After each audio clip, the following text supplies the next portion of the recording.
Welcome to Chief Evangelist. I'm your host, Ethan Beute. I'm on a mission to explore and understand the role of the Chief Evangelist and the movement behind it. How should founders, investors, and C-suites be thinking about it? How does it benefit the company? Which companies and markets need evangelism most? What does the work involve? What does success look like? And who's a good fit as a Chief Evangelist? That's what we're exploring at chiefevangelist.com. and in conversations like this one, which is brought to you by Ringmaster Conversational Marketing and their Evangelist-powered podcasting package. Learn more at ringmaster.com. Today, we're learning from the Chief Customer Officer at ClientSuccess. For more than a decade, she's been evangelizing customer success and customer experience because she's a practitioner herself who's applied all the software and tools, all the strategies and tactics, and she can't not help people with the how of customer success leadership and practice. Kristi Faltorusso, welcome to Chief Evangelist. I'm so excited to be here today. Thank you so much for having me. Yeah, I love what you're about. I love the way that you do it. We're going to get into some of those details, some of what you're doing as a non-evangelist evangelist. I don't know if that's fair. I mean, you really are an evangelist. I do think it is. I don't think I thought of myself as an evangelist until you and I had our initial conversation. Yeah, you're like, check. Maybe I am. Okay, so with that in mind, with you not really having long considered yourself an evangelist, but really doing it for a decade, as I said in the intro there, what do you think is the most important job or the most important aspect of an evangelist? I would say it's education. I think one of the interesting things about customer success that differentiates this discipline from others is, like, unlike sales and marketing that have been around for a long time, where folks really understand its role and its output, customer success doesn't have that same longevity in the space as a discipline. And so for folks to really understand what it is that we do as customer success practitioners, it requires a lot of education. And so I will say that is a big part of what I do in my day-to-day. And it's not even just educating our practitioners, because they need education as well, but how do we get everyone bought into the work that we do and truly understand the value we can bring to an organization? I love it. What this shares in common with so many other evangelists, the way you positioned it against much longer standing practices with, there's a guy I know and have interviewed a couple of times who regards himself as a sales historian, and he's culling insights from books that were published 125 years ago, and they're still true today. And so what so many folks are evangelizing in a more formal evangelist role is some form of an innovation, and really you're evangelizing a new, how old would you say the practice is? Customer success, how old would you say the practice is? Probably about 20 years. Okay. And probably 15 in earnest. Correct. I would say, so I got started in customer success in 2012. And back in 2012, there was nobody talking about it. There was no formalization of the processes that we, eventually evolved to follow. And so I was fortunate enough to start my career under a leader who had been a previous McKinsey guy.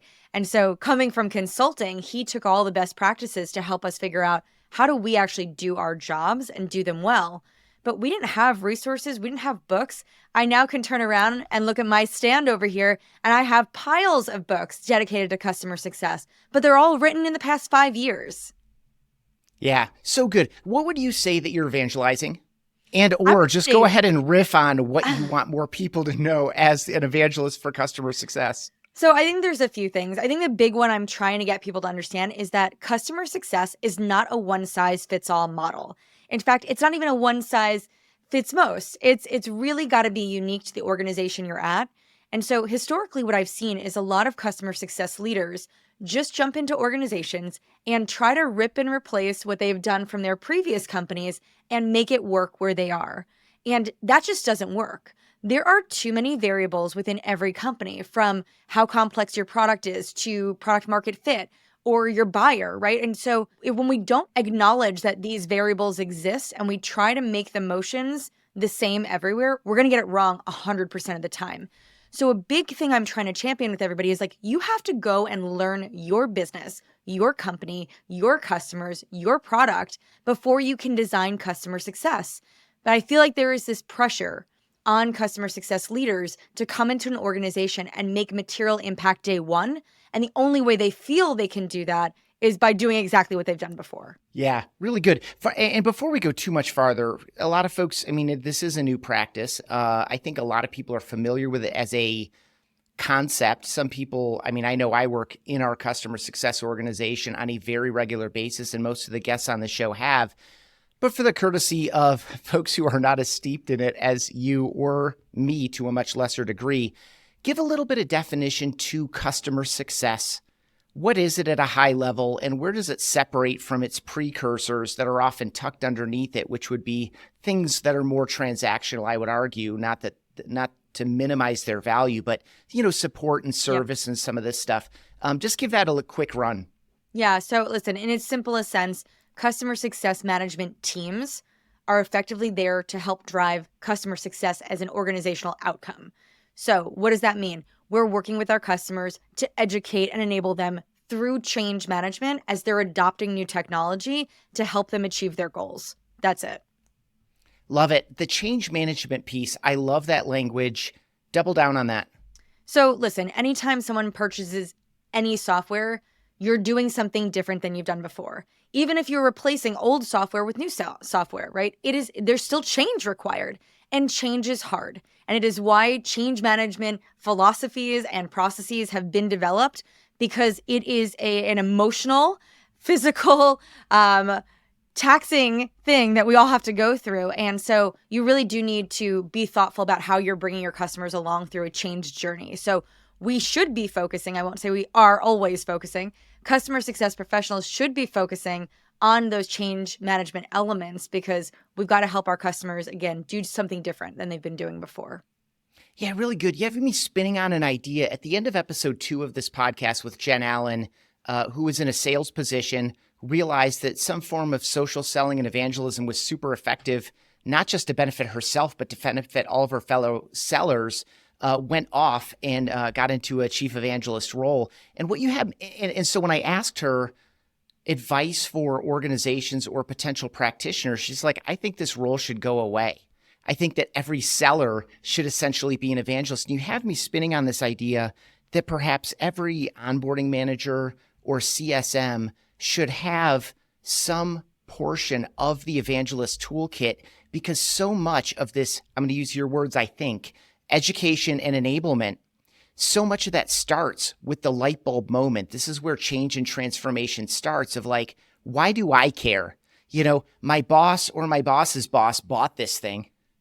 Now my boss is telling me that I need to implement it. Now my boss is putting events on my calendar to go get training with 3 other or 13 other or 1,300 other team members. Like, why do I care? Like, there's an evangelist play in this. Does that resonate with you at all? Absolutely. And I think one of the things that's interesting is exactly what you described, right? You've got somebody in the organization who's purchasing software and then eventually just kind of walking away, right? It's like almost like dropping a bomb on their team of like, hey, here's this thing, bye. And what we try to do in how we orchestrate customer success is actually try to help keep that executive along for this journey. Because while we can evangelize the value of the change we're driving, the change happens within.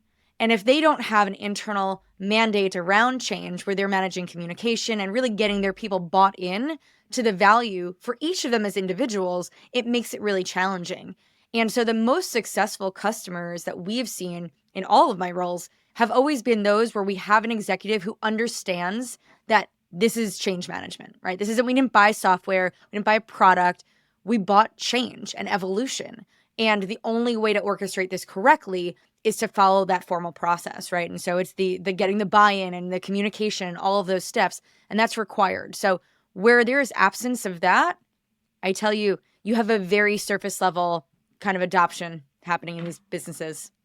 Yeah, it's so interesting and challenging, especially anyone who's selling into an environment where there are like at minimum 3 layers of selling essentially. One of them is, economic. One of them is practical and functional. The other one is you need to do this every day. And it's super challenging. Okay, so we were introduced by a previous guest on the show, Leslie Pagel. She was also a chief customer officer. And so when we connected, I mean, your passion for this was so tangible. I mean, we've only met through this flat mediated experience, and it just, your enthusiasm for this and passion for it just jumps through the screen. Like, why do you care so much about this that you're devoting as much time outside your organization as you are inside your organization. Like, what lit you up about this? What drives you? I mean, we were chatting before we hit record, and you're spending your nights and mornings and weekends developing material. You've done this in various other ways, and we'll get into some of those tactics because I think they're practical for folks who are in a formal evangelist role, your office hours and things like that. But when did you get turned on to this in such a way that you're so compelled to be who you are and do what you do? I would say there's probably two drivers. One, I think the first light bulb moment I had is when I realized it works. So before I got to sit in a seat as a leader, I got to be a practitioner. And so I started my customer success journey as a customer success manager. And I got to work with some of the biggest and most, I think, amazing brands out there at all different levels in all different industries and verticals. And I got to be their CSM. And I got to see that the work that I did drove so much success for their business, so much so that they actually would coin me their trusted advisor. They would bring me along on their journeys. I would be part of their team. I was effectively an extension of their organization. And so when I was able to see, hey, this really works. Like, if we do this well, I get it. I had that moment where I was like, how do we help everyone do it this way to this extent so we can all be as successful personally, but then also driving the same success for the companies and customers that we work with? And so what I did is I looked around and there wasn't anybody helping anybody, right? I talked about my journey starting early in 2012 with not even really a formal customer success structure. I didn't have books. I didn't have resources. There was nobody talking about this on LinkedIn. There were no communities. There were no forums. I didn't have a mentor. So when I saw an absence of all of these things, I saw a real opportunity for me to share. Now, at that point, and even now I would challenge, I don't think I'm an expert. I think I'm passionate and loud, but there needed to be somebody or some buddies out there helping everybody else, right? And sharing their journeys and sharing their experiences and their failures and their wins. And so I started just going out there and I was really loud and proud about the things that I was doing that worked, but also the things that I did that didn't work. And it drove a following because nobody else was doing it at that time. And so I think the impact I get to have now is sharing those experiences and help educating and enabling folks far beyond what I thought my reach would ever be. Talk a little bit about that reach. I don't know if it's an audience. I don't know if it's a community. I mean, there's obviously a subtle difference there. You probably have a little bit of both. But when you think about the folks that you've gathered around you, how do you personally think about that? It's so interesting because when I started sharing, I never thought of myself as an influencer. I never thought of myself as an expert. I just thought of myself as somebody who would share, right? Like I just was like, hey, I need help. Maybe other people need help here. And so when I think about the audience, I will call it more of an audience than a community. When I think about the audience that I've been able to captivate right now, I mean, it's about 40,000 people. If I'm just using LinkedIn, right? Like I'm going to use those numbers, right? I've got about 40,000 people that connect with me directly, whether they're following me or direct connections, where I get to share my content and my insights with them and they get to interact with me. And so it's been really amazing to hear the stories. And I think that is what continues to drive me. Everyone in my network who's gotten real value has no problem coming back and sharing their stories of success, whether it's from a training I led or a resource that I produced or a template that I gave them. I've decided that, the biggest benefit I can have to this community is to keep sharing and what I refer to as selfless sharing. I don't go out there and I'm not charging for these things. Most of the stuff I do is for free. And it really is out there because I'm not trying to benefit from it. I do believe that rising tides lift all boats. And if we can all get better and stronger and think differently and apply these practices as an industry and discipline, we'll continue to thrive. I so appreciate your approach and philosophy. It was one of the things that was very resonant with me and still is today for our first conversation a couple of months ago. And I have a number of layered questions in here, but I guess I'll start with like a kind of a surface one. You could very easily do the $99 course that rolls into the $499 super course that rolls into the $1,999 experience. You already have a market that you could sell it to. Just talk about this selfless teaching, selfless giving, selfless training, selfless connecting. I would assume the way that you're spending your mornings, nights, and weekends delivering on this course that I get, I assume you're probably being compensated, but it's probably not anywhere near what you could get at as an hourly rate, either as a direct employee or as a consultant. It's probably not even close. So I tuck that into the same category. And so at the risk of asking kind of a surface question, why not the 99, 499, 1999 thing? All right. So my husband will continue to yell at me about this, but I'm not money motivated. I am motivated by people's stories and the penetration that I can have in driving success more broadly beyond my customers, beyond the folks that I've had the privilege of leading. I want to be able to drive change in our discipline, and I believe that this is the way to do it. Look at the economy that we've all been navigating. How many people are currently not working? How could I ever expect to go charge people to learn and to grow when they're sitting there trying to figure out how to pay their mortgage, how to celebrate their kid's birthday, right? These are real life situations right now. And if I don't need it. I don't need somebody's $9.99. I mean, sure, would more money change my life a little bit? Sure, maybe. But I'm comfortable and we're fine. I'm not struggling. And so what I'd rather do is be able to celebrate other people's wins and their successes and their personal and professional growth. And so this is, I think, a great way to do it. It's a great way to give back to a profession that has given me so much in return. I love what I do. I really do. And I want others to love it because they're also able to be successful. I'm so glad I asked. I so appreciate your spirit around it. I'm with you completely. People have asked me like, hey, what's your end game with this podcast? I'm like, this is it. I want to connect with people. Maybe why I'm not in sales. Maybe if I had an end game, I would be in a different discipline. Well, but it's really interesting though. I mean, I've had a number of sales folks on the podcast, and I've also done, I do free consulting around these concepts too, because no one knows where to go for it. And so if you Google it, you find a blog post I wrote years ago, and then now you're going to start finding this podcast, and you'll find like some higher domain authorities, like Indeed has a post about the evangelist role, but it's pretty surface. And so none of this stuff exists. Like you, I find it really, really interesting and compelling. It's been transformative for me to spend a few years dedicated in a role like this. And I want to talk to other people about it. And likewise, as you already said about the problem in customer success, its expression in different markets, in different organizations, and through different people is different. And I want to explore that diversity a little bit to open it up and let other people know, like you now, Kristi, as a member of this, this show group and this ongoing conversation, you don't have to have the title to do the work. Yeah. And I think that's going to give some people permission to do what they feel compelled to do in the way that you just shared. I want to double back. You mentioned terms like trusted advisor. I forget how you described like a true partner in the business, an extension of their team at some level. You talked about sharing failures as well as successes. Speak a little bit, again, at the risk of asking kind of an obvious question, but I'd love to hear it in your terms and the way that you think about it. Obviously, authority and credibility come through these types of things. It comes through practice. It comes through honesty. Talk a little bit about why you're so compelled to speak to the failures just as much, and probably honest assessments of software, asking guidance, because not every tool is right for the right job or right for the right people. Talk about the importance of honesty, openness, vulnerability, I guess, at some level, in order to build the authority and credibility where people choose to follow and listen. Yeah, I got to tell you that that takes guts to put yourself out there like that. And it wasn't something I was innately comfortable with. Like, nobody wants to go out there, especially at that time. It's not like I was sitting in the C-suite. I was a practitioner, and I'm thinking like, okay, so I'm going to go broadly socialize all of the things I do on a regular basis that don't work.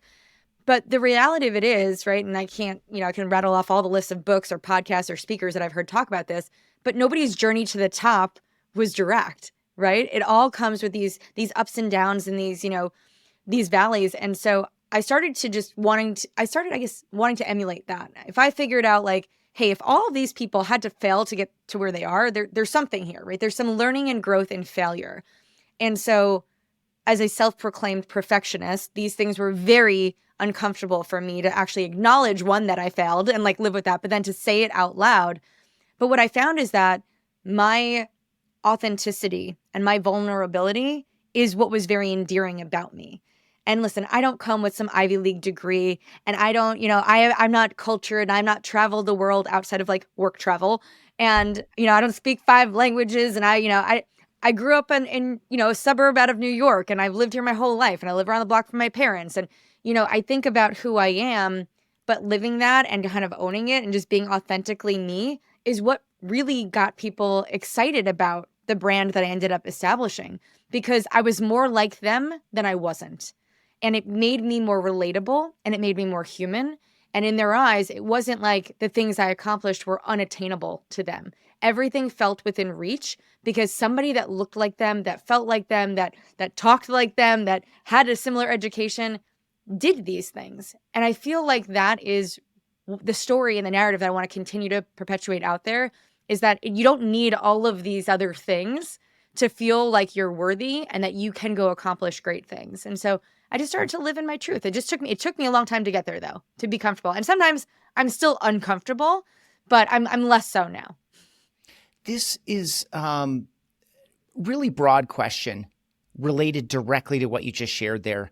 I feel like a lot of that is breaking down this idea that I can't be who I am. I can't express who I am because it's more formal than this. I need to put on airs, or, there's so many different terms that we could use to describe, like puffery, where I need to make myself look and seem more important or bigger or different than I am. I feel like that's breaking down. Do you feel like that's true? I think in some ways, but I still think it exists, right? And this is where I think imposter syndrome is still real for a lot of folks who are trying to feel like they look a certain way and can fit a certain part to actually play it. And I always like to be very honest, right? Like, I didn't have any C-suite experience before I had the opportunity to sit in this seat, right? Like, I worked, I got there, somebody took a chance on me, enabled me and empowered me to sit there and do this work. And I just work hard at it every day. But I still do believe that there are folks that don't believe that they've earned the right to do those things, or to have certain titles, or to play a certain role in a business. And the reality of it is, if you are willing to do the work, and that's, I think sometimes that the ability to do the hard work is sometimes more important than the smart work. If you're willing to work hard, I would hire a hard worker over a smart worker almost any day. But do the work and learn and grow. I think you all have that same opportunities. Yeah, I agree with you completely. And here's like a slightly different spin, and I'll just share something that I've observed over the years. I'll bet it's a part of your journey as well. And I'd love for you to extend that to someone who was in a position that you were in, say, 5, 8, 10 years ago, where you weren't the person that you are today, with the confidence and the voice and the willingness to express. And the observation is this: I think a lot of people take one step in a direction. I'm going to share a really interesting experience I had in a public setting, let's just say LinkedIn to keep it there, that I had last week, and something that I've really been spinning on, and I think I learned from it. And they go to do it and they struggle with it. And, I think a lot of folks that hit that little wall, or, I teach video email and video messaging, and it's a very vulnerable thing for people to do, because it's recorded, right? It's not the same as just showing up and going through it live, and you can kick yourself afterward, but it already happened and there's no correction. Whereas a recording, and I know you're in the middle of this right now, you can scrutinize every second of every frame even. So observation is this: your voice is waiting to be developed. It's not waiting to be discovered. I think there's a misunderstanding that it's around the corner, and there's just something like I need to watch another video or I need to read another book, and all of a sudden, boom, there's my voice. It really is this process that you described of going, finding some courage, making some mistakes, and keeping going, and that you develop your voice. Has that been your experience, and could you turn that into advice for any other people? Absolutely. And it's so funny because I have the privilege of coaching a lot of folks, and many people that will come to me and ask me things like, hey, how do I build my brand? And I still don't ever think that I ever built my brand. I think it happened accidentally. But I always just tell them, you just have to start, right? What I see so many people do is, like, especially, well, again, sticking with LinkedIn, they'll start to craft these really thoughtful posts, and they rewrite it and they re-architect it 30 times, and then they don't hit send anyway. They don't post it because they're scared. And that is what I find, is that people are scared of what other people are going to think or say or how they're going to respond. And I think at some point you just have to jump. And I promise you, if you jump once, the second jump feels less daunting, less overwhelming, right? And you'll be able to continue to jump until you don't feel anything. You just do. And I think it's that repetition and just that fortitude of just pushing forward all the time that gets you there. Because I look at my content from when I originally started posting versus now, and the value and the depth and its evolution and its voice and its tone and the message, so different, right? The things that I feel safe saying today, I would have never said like 10 years ago. But even the thoughtfulness and the experiences and the level of detail, that comes with time. And I think you just have to start somewhere. And so start small, right? You don't need to be posting or sharing or getting up. You don't need to speak at every conference. You don't have to be on every podcast. Start with one thing. And if the one thing today is a 4-line post on LinkedIn, hit post. It doesn't matter, right? Like who are we worried about impressing? Who are we worried about that's going to judge us? It doesn't matter. Even if bad, rude comments came rolling in, you do not know these people. They do not matter in your world. They should not impact you, your day, how you feel, or how you think about yourself. If you find something worth sharing, go and share it. Because even if one person finds value in the content that you've shared, you've made a difference. Hey, thanks for listening to Chief Evangelist. For so many reasons, podcasting is a great opportunity and channel for evangelism. If you've been thinking about a podcast or you want to shift production and promotion to a team that's especially evangelist friendly, check out ringmaster.com. Their Connect, Engage, Scale program is designed for evangelist-powered podcasting for software and tech companies in the growth stage. Again, you can learn more at ringmaster.com. They're also the team behind this podcast. Speaking of Chief Evangelist, let's get back to it. So good, and that's why you don't say no to anything, or at least you know, I should say no. I should learn how to say no, though. I'm sure that's a discussion, perhaps with your husband or other that people is in your life as that's well. like a therapy and my husband conversation for sure. Yeah, so good. All right, so let's get practical for the practicing evangelists.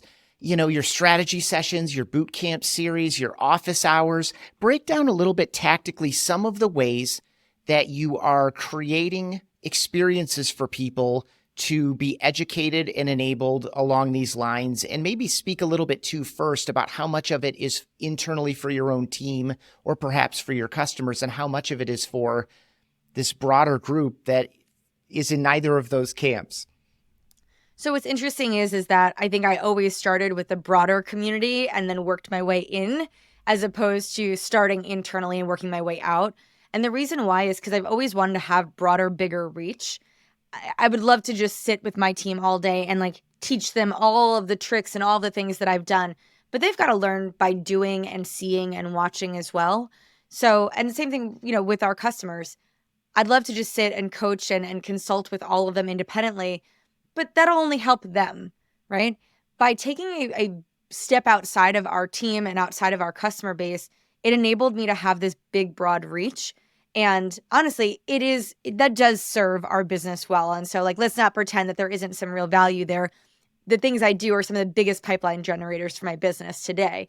But I wanted to be educating more broadly, right? So we were able to figure out what are some mechanisms and some mediums that worked really well with extending that reach. And so we started with this customer success leadership boot camp that I started, I guess, almost 3 years ago. And the idea stemmed from me observing our customers and the lack of experience that they had around some of the core competencies in customer success leadership. I mean, some of the basics, really, like how do I design a customer journey? How do I interview my first customer success, manager? How do I build an advocacy program? How do I launch a community? And so I started to make a long laundry list of all of the things that I think a leader would eventually have to do, and developed these 1-hour boot camp classes that were webinars that were free to attend. Anyone can join. They're recorded. I shared templates, and they took off. And once I was able to see how well they did, I realized that there was a real audience for that. There was a real appetite for this type of content that I coin is practical and tactical. What I do is not theoretical. There's not hand wavy things. It's like, no, this is your problem. Here's how I did it. Here's how you can do it. Now go do it. And that's what they needed, right? People struggle with this blank sheet of paper. But if you give them something, if you give them some context and somewhere to start, some prompts, you'd be amazed at what they accomplish. So I've really liked that approach of just starting outside of the business and working my way in. Quite frankly, it worked to satisfy everyone's needs anyway. So there was no one being excluded through that approach. okay, was this you were just compelled to do it, or was there any internal discussion? I mean, I would just suggest that it's probably outside the bounds of most chief customer officers roles or VP of customer success, or, whatever the title is, to be building courses. Now, I don't know that there's anyone better prepared to do it, but we all have, that's a marketing function. You said this is one of the biggest pipeline generators for the organization. So obviously everyone appreciates it, but it's atypical relative to, and what I'm going to go to here is just the operating model of a SaaS business or even a service business. That seems to be an altar of worship for most people. Even today, as it's all kind of fallen apart as we record this in mid-2023. I mean, I think a lot of the assumptions that we've made over the past decade are now kind of up in the air, and we're looking for like a new. But this is outside the norm. How did this come to be? I mean, it was just something you were compelled to do. I don't take you as the kind of person that's really seeking permission. You're just doing what you know is right, because it's right and it's right. And the people who know you know that what you know is right is probably right. Like, speak to that a little bit. I mean, this is not the norm. Yeah, it definitely isn't, right? Or else every single person who sits in my role, even if I just look at the software companies that are in my space, they'd all be doing it, right? But to your point, right? And it's almost as if you've known me for years and not months, but yes, I'm not here to ask permission. I'm going to do these things regardless. If you, as my employer, as the company I work for, if you want to benefit from it, great. We can all win. But I'm going to do the things that I think are right and that continue to grow our industry and push this discipline forward. So for me, it's that I am here to just do the things. And guess what? I'm big on testing. And so I didn't go and say, we're going to do this thing every month, every week for 3 years. I said, I'm going to go try this thing. We're going to do it 1 month, 4 weeks. If it works, great. We'll figure it out. If it doesn't, cool. I did this thing. And so I'm big on just like, let's just continue to test and try things. But at the end of the day, I think the problem with a lot of companies and a lot of professionals, especially leaders, is we are so restricted to our swim lanes. And I feel like that hurts us. It doesn't help us. And so if every single person in your organization operated as an evangelist, how would your business look tomorrow? Probably very different, right? But the problem is that we have these hats that we wear that we think define the work that we are supposed to do. And when we stay there, we have the same results that we have. When we break free from those roles, we drive change. And that's what I'm more interested in doing. And I will only work for companies that will support that mindset. Otherwise, we're not going to be friends. I can't succeed there. Totally fair. And I think the value is obvious to people who, like, as soon as you get a glimpse of it, you're like, this obviously makes sense. And I appreciated what you just shared. There's like more employees as evangelists. What I want to do here is double back into your, as you're describing some of the elements of the boot camp, advocacy programs and community. A few episodes back, I shared a conversation that I had with Leslie Greenwood, who is helping people build communities. And her philosophy is anybody can be an evangelist. And that's kind of what I just heard you say. And that's kind of the spirit of you as the operator, practitioner, leader evangelist. And she's primarily focused on customers. And so I'd love for you to share, just to kind of, like either plus up or, and you haven't heard it because it hasn't released as we record this, but like, I want you to plus up or share some additional color on the idea. How do we find our potential advocates or our potential customer evangelists? What are a few practical tips to find them in a pool of, say, hundreds or thousands or tens of thousands of customers? I mean, honestly, I think the greatest gateway there, besides data, and we can talk about data that we can use to observe behaviors, but I think it's your customer success teams or whomever that frontline team is that is engaging with your customers. One of the things that we ask our customers when they come into the partnership is, for each individual that we're working with, how are you personally motivated? What are your career ambitions? And for a lot of times we hear folks that I want to have a bigger voice. I want to make a bigger impact. I want to be able to share my stories and my learnings. When we hear that, we want to partner with those customers. We want to be the platform to amplify their voices. We want to help them build their brands. And so I love the idea of using your CSMs to do that, because the minute your CSM can actually be a part of that person's professional journey, we win, right? Relationship development just organically happens. So I think that there is ancillary benefit to having those frontline teams help to foster and build that group of evangelists. But then I think there's also data, right? And so what we often do is we look at how do our customers behave, and we use data to analyze that. Our customers who are the most engaged in all aspects of the partnership, right? The ones that are participating in community, the ones that attend the webinars, the ones that show up to their meetings thoughtfully, the ones that challenge us the most, the ones that are most interested in our product and innovation, the ones who want to participate in your customer advisory boards to be part of that vision and thought leadership and are committed to their industries. We use those data points to help influence where do we start? Where do we build that pool? And, once we do, we're also not trying to force them into specific, I would say, programs, right? So just because somebody looks a certain way or behaves a certain way, or they have certain career ambitions, they might not be a fit to be a certain level of evangelist. But there are unique ways that you can leverage every voice. And so I think it's important that we try to figure out what is the right mechanism or what is the right program to help everybody have their reach. And so same thing with me, right? Like I want to be visible because I have no problem with that. That's also in my comfort zone now. And I've got a lot to say and I want to say it. Other people don't operate like that. I have a lot of folks who have the same goals, but will go about it differently. So also let's tailor things so that we can leverage folks through different medians and different ways to help them accomplish their goals, but in ways that benefit both people in the right way. Yeah, really good. We, customer advisory boards, you just mentioned that. So something we talked about with Arthur Castillo. I think that was episode 17. Any tips on customer advisory boards, either to get them started or ways perhaps to segment them across some diverse customer base? How have you thought about and experienced and perhaps initiated or led or inspired other people to lead customer advisory boards over the years? Oh my goodness. Well, can I just start with, don't just think you're going to do a customer advisory board and then pretend to do a customer advisory board. The best customer advisory boards I've been a part of as a customer, but then also as a leader in certain organizations, they're well thought out. These are strategic initiatives that are likely touching your biggest, most strategic customers and have the most impact to your business if done right. They can also have the most impact on your business if done wrong. So I just want to put that out there, is that these are not some willy-nilly thing that you just decide that we're creating a group of people and set it and forget it. I will say the customer advisory board programs are something I'm very passionate about, and I would love to be able to do them every role that I'm in. It doesn't always work that way because of staffing and resourcing and prioritization. So you have to be able to prioritize this larger initiative.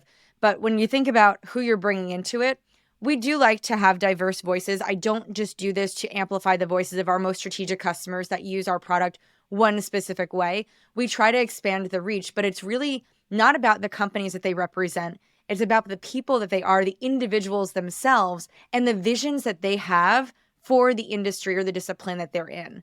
It's very easy to target your biggest customers because you want this to be somewhat mutually beneficial. But at the end of the day, the real value of these is to help propel your company and your industry forward.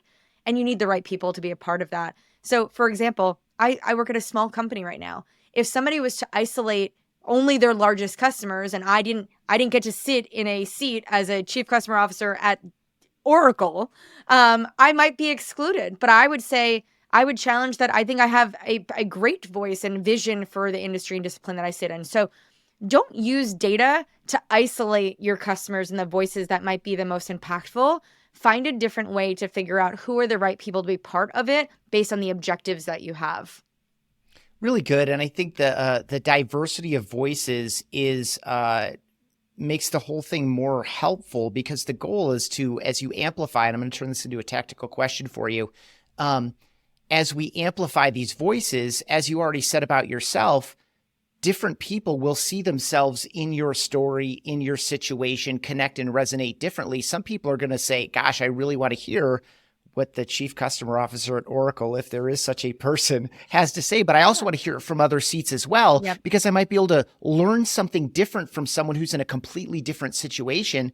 But I can also connect and relate and have a more direct connection and a more immediate learning and practical application from someone who looks and feels a bit more in a similar situation to me. So my question is, you've mentioned a few times amplifying voices, sharing the stories. certainly a customer advisory board. You're amplifying them among a community of peers in some cases. But what are some of the other channels? How do you let these voices out? I mean, what I naturally go to, hammer to the nail is a podcast, for example. I want my CSMs to give me great podcast guests that have something to say that reinforces our point of view, but then also allows them to express their own. But what are some of the other channels? Like, how are you amplifying voices? Is it internally? Is it externally? Is it all of the above? I think there's a few ways. So obviously, yes, I also love podcasts. But I would say one of the channels that we have the most success with is just our webinars. We love to invite our customers to come and tell their story. And what we try to do is make it platform agnostic. We don't want it to be about our software.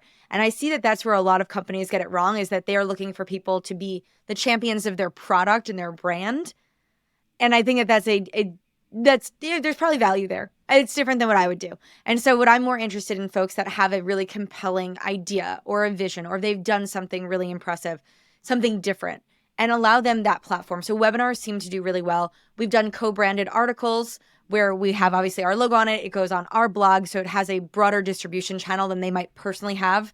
So being able to let them put their ideas to paper. Not everyone wants to be on a webinar or a podcast. So let them write their ideas and thoughts and then publish that and distribute it, whether it be in our newsletters or on our blog or whatever.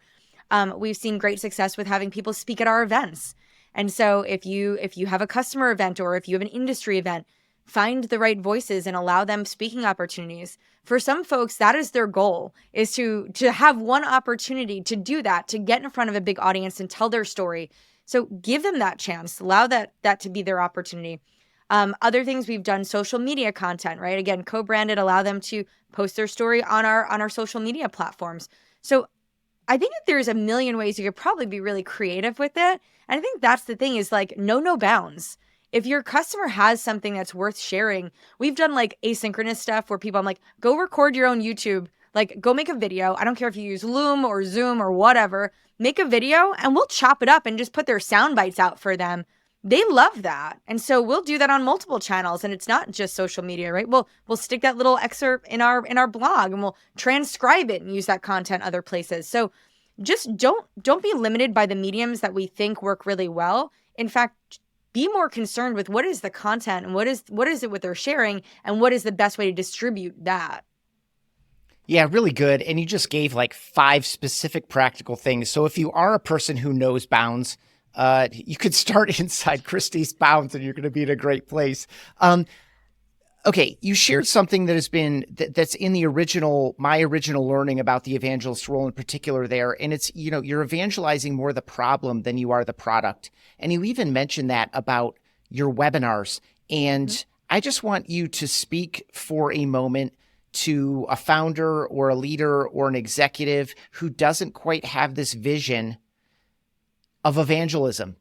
The idea of evangelizing people, evangelizing stories, evangelizing problems and opportunities, evangelizing perspectives and points of view rather than the product itself. I think a lot of people struggle, again, from like a model perspective and attribution, like if I put in X amount of time or X amount of money or X number of people, I'm going to get this result.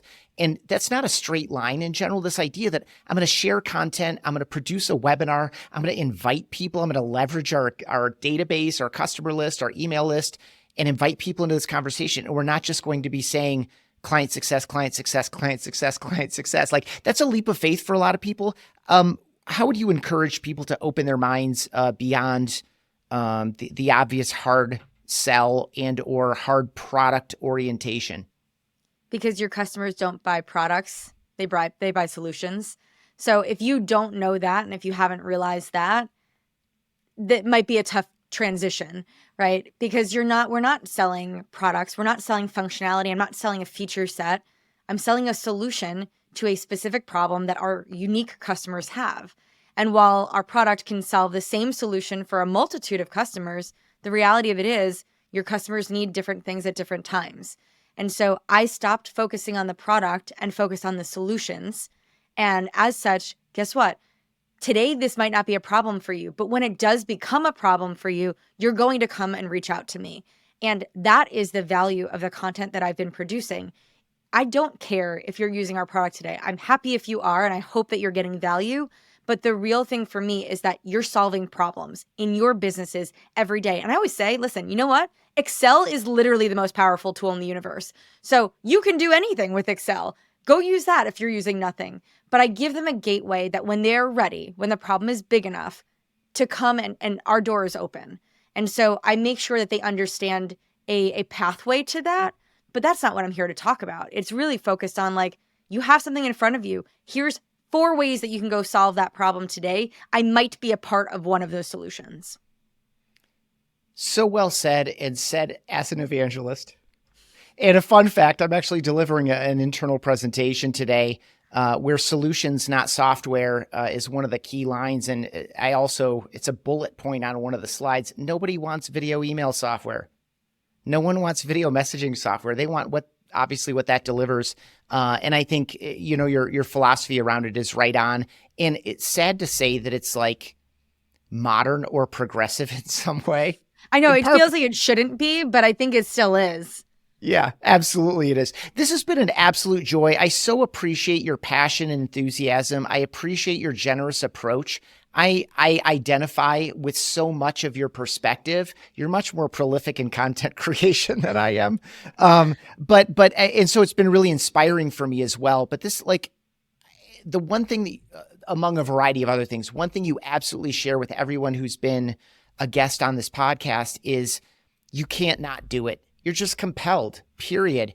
And I think more motivated by helping, inspiring, changing, leading than compensation. I mean, it needs to be there, but that's not the primary driver. I think a lot of folks share that. So this has been an absolute joy, Kristi. Before I let you go, I'm going to ask you the same fun question that I ask everybody, which is, what is something that you find yourself evangelizing in your own personal life? Or what is something that someone close to you has accused you of evangelizing?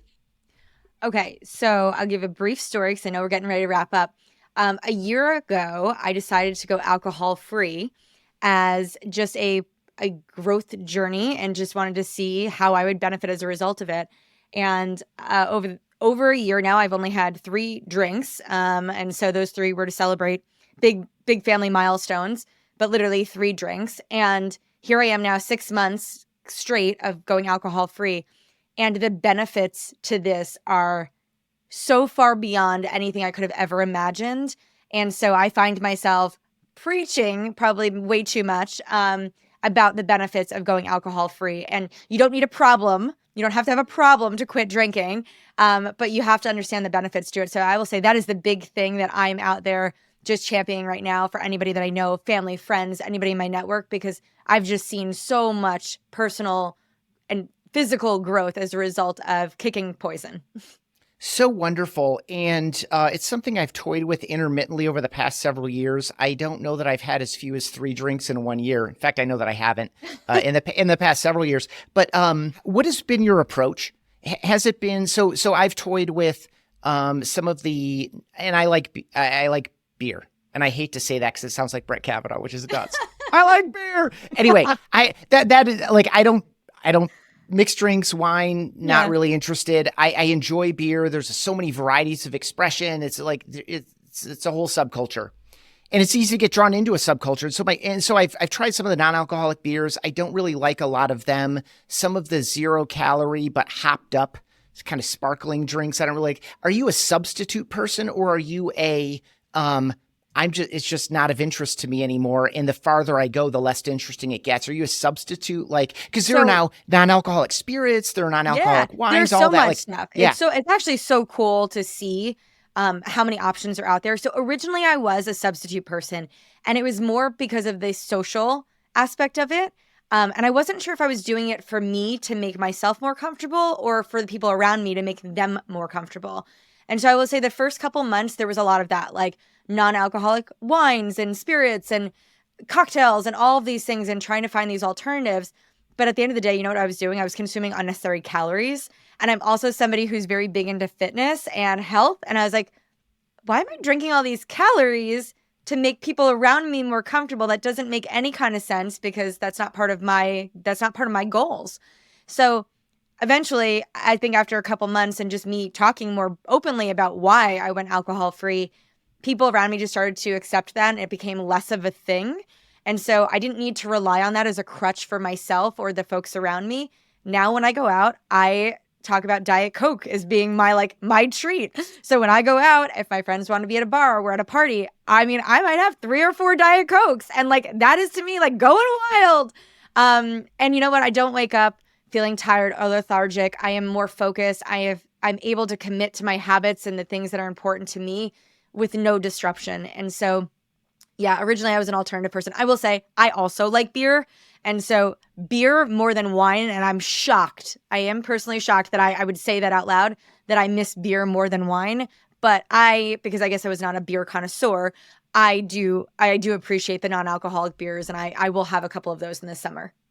Awesome. So much good stuff there. I'm glad you shared that with all of us. And I know that it's going to connect with a lot of people. That's one of the, first of all, it's just a fun question. Yeah. And you never know where it's going to go. And I've heard all kinds of things. But this one was super practical and I enjoyed it very much. I appreciate you. Continued success to you. I don't need to encourage you on your mission because you are well on your way and charging hard every day. I appreciate it. And I know other folks will enjoy it too. Thank you so much for having me today. I really enjoyed our conversation. That wraps up this episode of Chief Evangelist. Thank you for joining us, and thanks to Ringmaster Conversational Marketing for helping bring these episodes to you.